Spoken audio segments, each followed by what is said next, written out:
Nous sommes dans la nuit du 17 au 18 mars 1990, soir de la Saint-Patrick.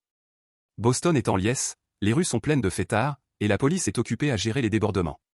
À 1h24 du matin, deux hommes déguisés en policiers arrivent devant le musée Isabella Stewart Gardner.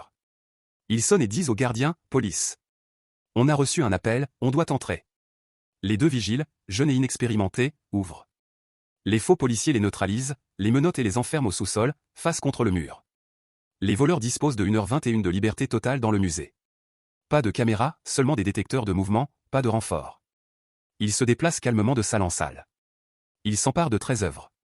Le concert de Vermeer, œuvre inestimable, seul Vermeer en main privée à l'époque. 3 Rembrandt. Un Manet. Des objets décoratifs, dont un aigle en bronze napoléonien.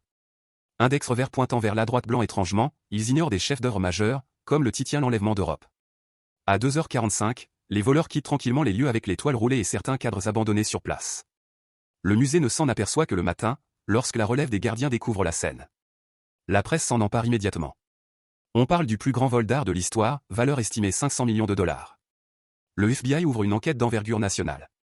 Au fil des années, les enquêteurs soupçonnent la mafia italienne de Boston, des gangs locaux, des receleurs européens. Mais aucune preuve solide. Certains témoignages laissent croire que les œuvres ont circulé sur le marché noir, peut-être comme monnaie d'échange entre criminels.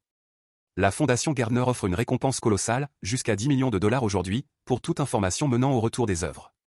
Malgré ça, pas la moindre trace crédible. Depuis 1990, les 13 œuvres manquent toujours.